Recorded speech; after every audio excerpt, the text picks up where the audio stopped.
Баршаңызға сәлем, менің есімім Айгерім, менің арнама қош келдіңіздер. Бүгін сіздерге өте қарапайым әрі қолжетімді заттардан жасалатын, көп уақытыңызды алмайтын таңғы астың жасалу жолын көрсететін боламын. Міндетті түрде қажетті заттарды осы видеоның описаниясына жазып қоямын. Бізге қажетті заттар осылар. Ең алдымен пиязды жіңішке қылып ұсақтап турап аламыз.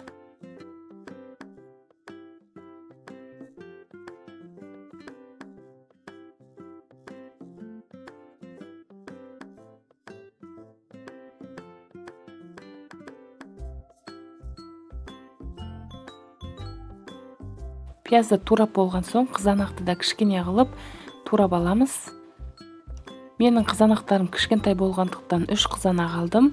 Егер де қызанақтарыңыз үлкенде болса, 2 қызанақ ала берсеңіздер болады.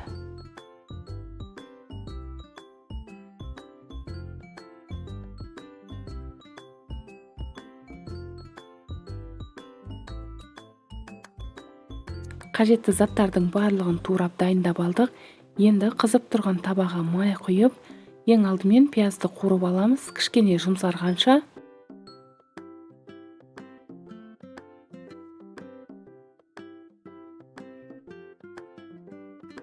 Пиязды қуырып болған соң қызанақты салып, бұны да жақсылап қуырамыз, кішкене езілгенше.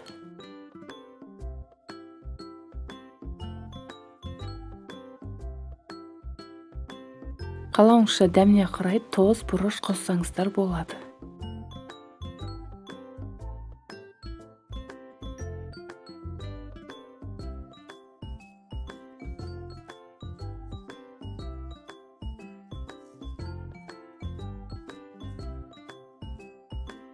Дәл осылай езіліп пісуі керек.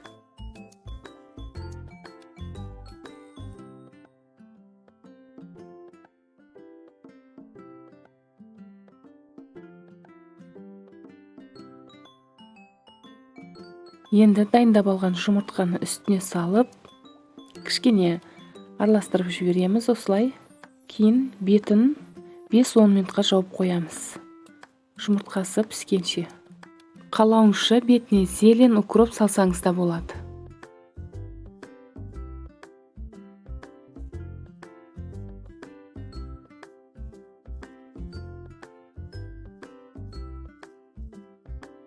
Он минут уақыт өткеннен соң дәл осылай болып пісті.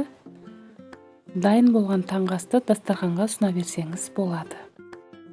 Өте оңай таңғы ас, әрі дәмі де өте дәмді шығады. Сіздер де жасап көріңіздер. Сіздерге де ұнайтынына сенімдімін. Егер де жасап жатсаңыз, астарыңыз дәмді болсын. Видеоны соңына дейін көргеніңіз үшін рахмет. Және менің осы видеом ұнаса, лайк басып өз пікіріңізді жаза кетіңіз. Және менің арнама тіркеліп алуды да ұмытпаңыз.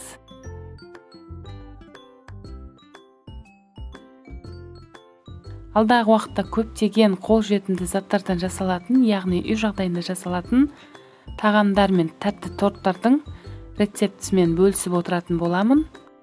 Менің арнамды жіберіп алмас үшін тіркелу батырмасының қасындағы қоңыраушаны басып қоюды ұмытпаңыз.